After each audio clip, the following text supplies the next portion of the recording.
Welcome back. So, today I thought we would finish up the trip to Bedford Antiques. This is the last trip that I made last week, and I got a few really cute things. I also got some video of some really interesting things that did not come home with me, but I hit a couple of my favorite booths. One of these is my new favorite. Everything is on sale, and they've got some great stuff. So when we come back, we will just plow right into it.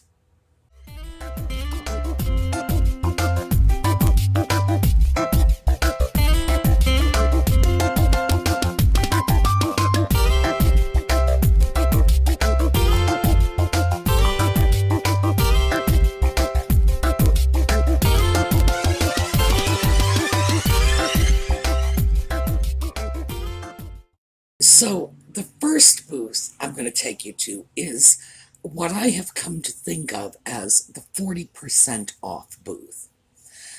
Big sign, 40% off. It's right next to the pig booth. So, and I always check out the pig booth because they have, I don't want to say I get a lot of things there, but I've gotten a few, and they're usually nice little items, well priced. No real, drop dead for bargains, but fair prices on the items. In other words, I can't complain. And I do love the cute little pigs all over the place. The booth next door, I don't know what's going on there. 40% off. The items, a lot of them, are dirt cheap to begin with. We're going to have to go in there one of these days and just go through the jewelry, because the jewelry is inexpensive. It's costume jewelry. There are some nice things. It all depends on what you're into. I have actually picked up a piece of jewelry from them, but I could probably just do a whole jewelry video on their stuff. This time I was just looking for the things they have stacked up on the bottom shelves. Now, they start off with dirt cheap prices and then knock 40% off. What's not to love? So let's take a look at what I found this week. So this booth, which is right next to the pig booth, has had some terrific deals lately. 40% off, $2.50. This is a Chinese bowl, and we will talk about this, what these pieces are, how they came over to the country, and how they were marketed. So, this is, we are marked Germany. It's a little Lusterware candle holder. Feels like all the petals are here. The price, $2.50. Remember, 40% off. Here is another Lusterware candle holder, $2. This one has initials carved in the bottom, and I expect this was one of those pieces that was handmade, well, hand glazed, that someone went to a pottery studio, got themselves a candlestick blank, and put this wonderful iridescent Lusterware glaze on it themselves. Nice piece. Alright, this one is $3.50. Pretty little carnival glass jar with a swan on it. All of these are coming home with me. So, those 4 items that I grabbed, that came to a total after the discount of $6.30, which is crazy cheap. So let's start off with that Chinese bowl. I said we would talk about that a little more. In the 1960s, Asian markets were opening up. Now, there were Asian import stores before these Asian markets, but by the 60s, probably around the mid to late 60s, people were more familiar, especially in the major cities, with Chinese food. So, and believe it or not, there was a time when people thought that, canned chow mein was Chinese food, or chop suey, which apparently isn't even Chinese.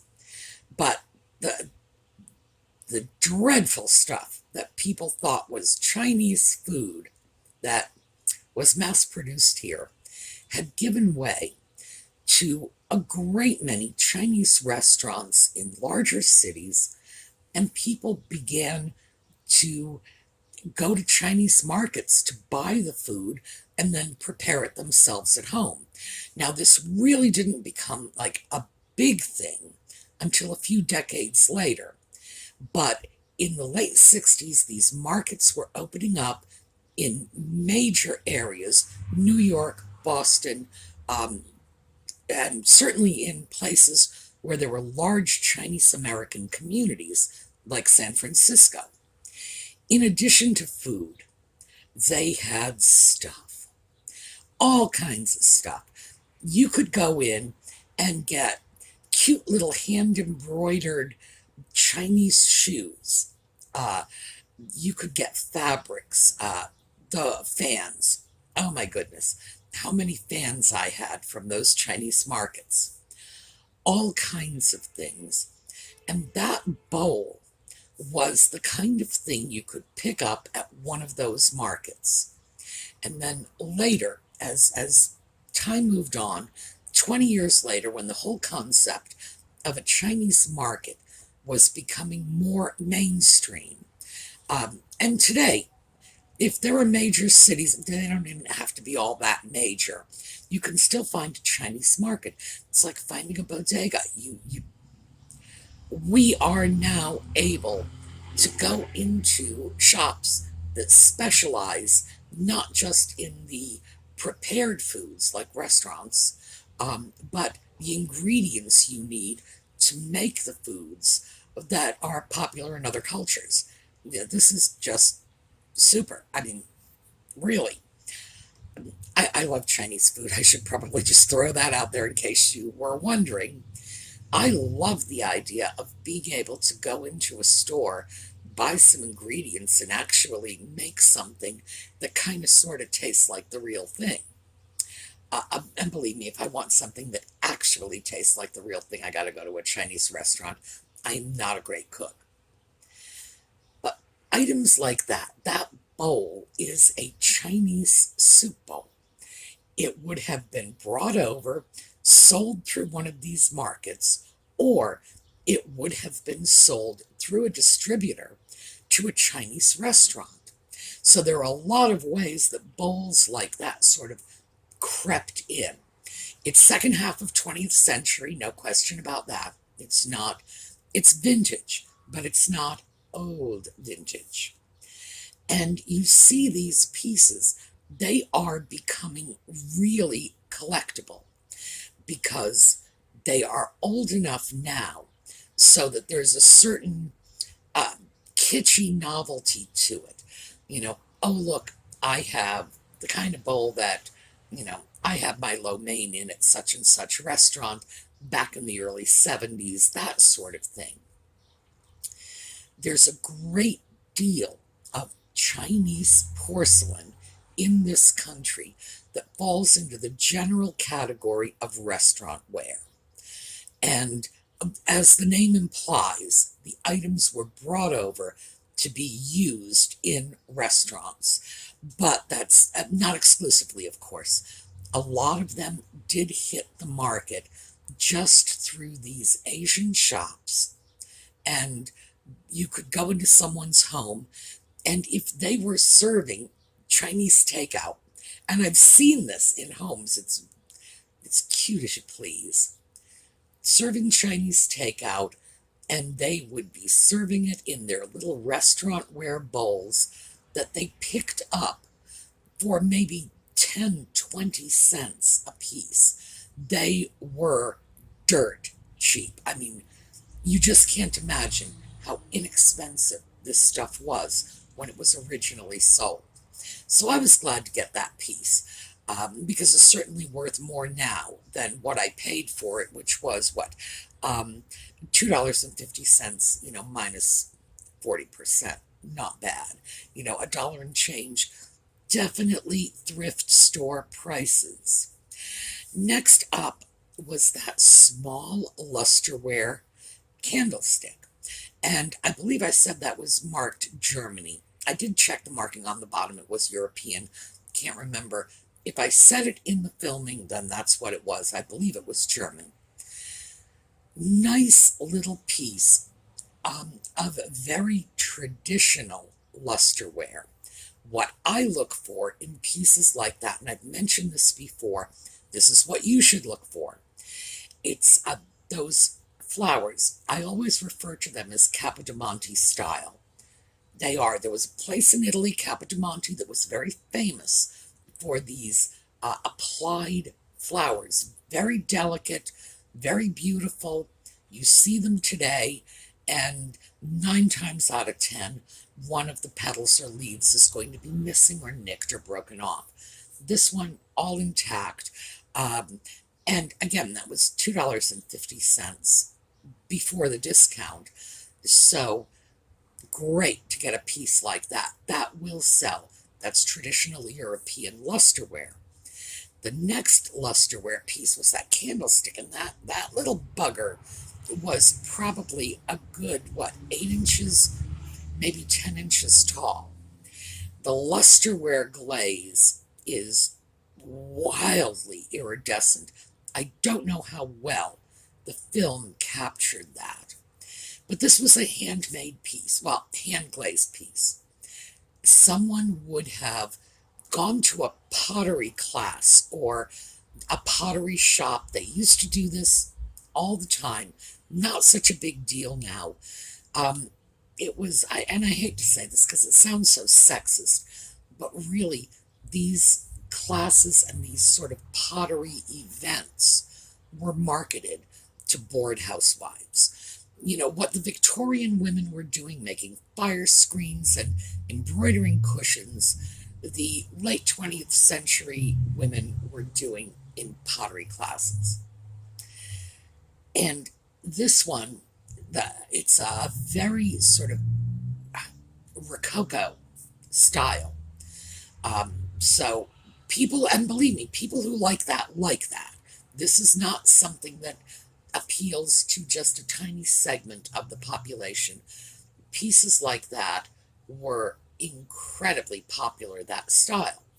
So somebody ended up glazing it in this incredible, strong, iridescent glaze. And that one was $2, And so, actually, that was $1.20 after you knock the discount off. What a great price that is, because someone is going to want that. Someone is going to love that. That is just the appeal for something like that is going to go all over the place, from the people who like a Victorian aesthetic, a Rococo aesthetic, right up to, the disaffected goth teenagers who are going to look at that and say, oh, this is my new vampire candlestick holder. Don't you just love it? And they're going to stick a black candle in it, and they're going to listen to, who is it, Marilyn Manson? Do they still listen to him? I don't know. They're going to listen to some strange goth recording artist, lock themselves in their bedroom, and drive their parents crazy. So it really has a very, very wide appeal. And I thought that was great. And of course, the piece has been hand glazed by an amateur, and I love that. I really do. Even though there's not a lot of artwork in this, still think it's great. And the final piece I got was that little swan dresser jar. That was the most expensive. That was $3.50. again, before the discount. And that's carnival glass that will find a home. That was not the greatest bargain in this little shop adventure, mostly because for carnival glass, that was not a top end piece. But between the fact that it's carnival glass, there's a very pretty swan design. Somebody is certainly going to want that, especially because swans in the mid century were features of every bathroom decor scheme. That's going to find a home. And because the price was low, so I can price it low. But yeah, overall, that was a great haul.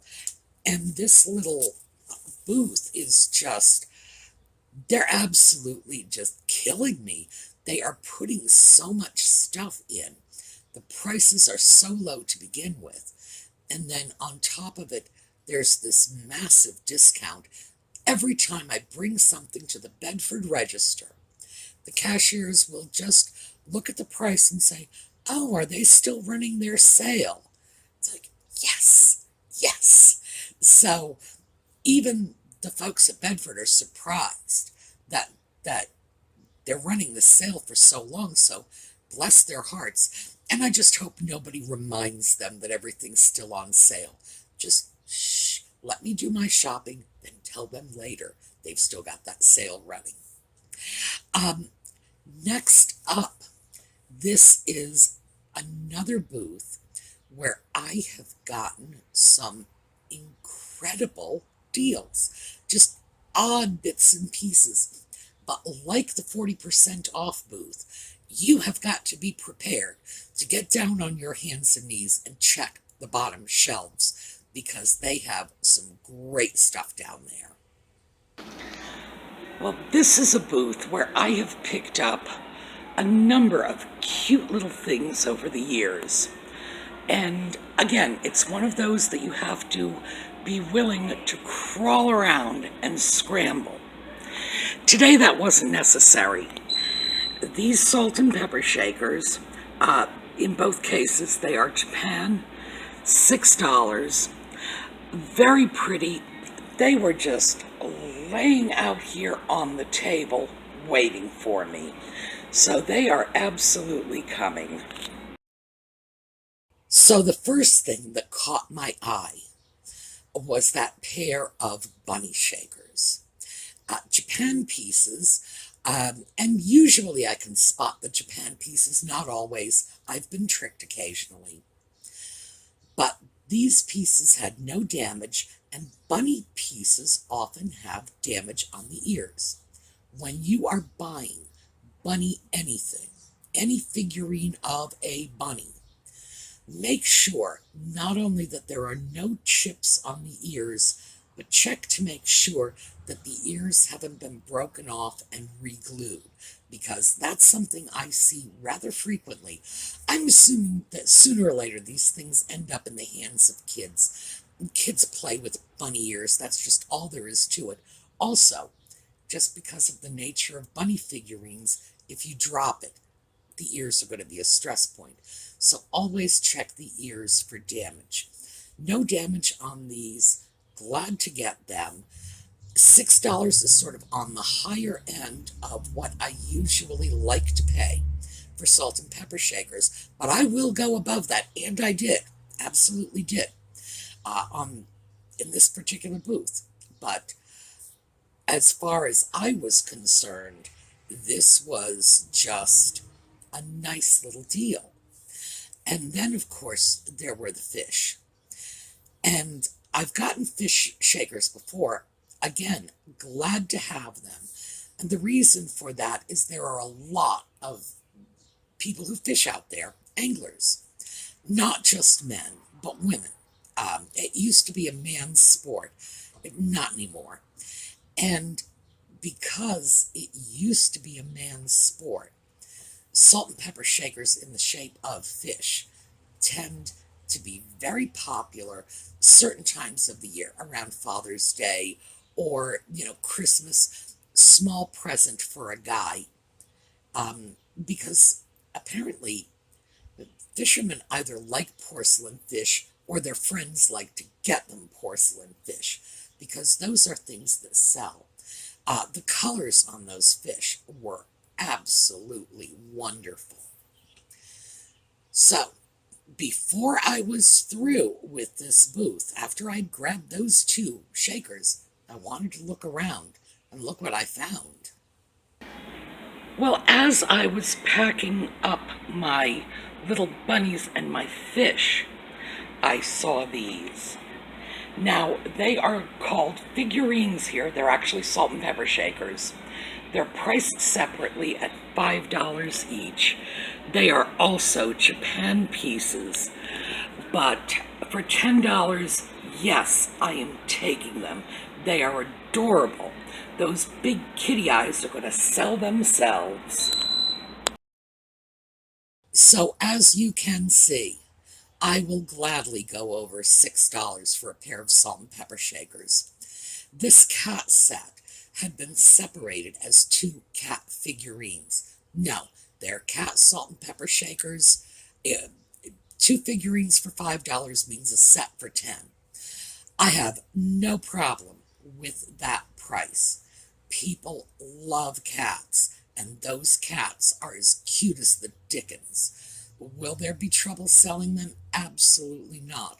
The only problem I'm going to have is deciding if I'm going to sell them as salt and pepper shakers or if I'm going to take them and add them to Tidbit trays. I haven't decided yet. I'd like to keep them as salt and pepper shakers because, again, Japan pieces, they were designed as salt and pepper shakers, but oh, the temptation to just add a few plates and have a little kitty tidbit tray. You know, Audie would like that. I think he would. But I haven't decided yet. Anyway, great set. Of all the salt and pepper shakers I have gotten, perhaps in the last, I don't know, 3, 4 months, those have to be my favorites. And yes, it's because I'm a cat person, but also it's because uh, cats sell. People love cats, and it's hard not to smile when there's a cute pair of cats sitting on your kitchen table. So that finishes off the Bedford run. Um, I I'm not sure where I'm going to go. At this point, I do have more footage for you from other places, but I want to hear from you in the comments because the Fancy Schmancy Antique Store has a basement level. And in this basement level, they have art, they have clothing, they have real oddball pieces. And I don't think I have ever taken you down to look at all of the stuff they have in the basement. Also, on the other side of the basement, they run indoor flea markets, and I can absolutely take you through and show you what that setup is. There will be no flea market at the time. It's just I would have the opportunity to take you through because the owner has offered to let me film in there whenever I please. So I could show you around so you could see what their setup is. And obviously, the merchandise they have, we can't buy because there won't be anybody there to buy from. But we can look at what they've got. So, up to you. Let me know if you would like that as our next trip. Because, as I say, it occurred to me that I've never actually shown you the entire store. So, you want to see it? We've got a comment section for that. Okay, have a terrific day, everyone. I will see you tomorrow. I think we are going to do another one of the Brownhaven photograph slideshows on our way out. I need to get back in touch with Liz Brown. She's the photographer and my Avon lady, and see where we're going from here. If she has summer photos, because she photographs absolutely everything she can lay her hands on. So I'm sure we can get some seasonal pictures again, but I'm still hung up on the spring pictures. I just thought they were lovely. All right, have a great day. See you tomorrow.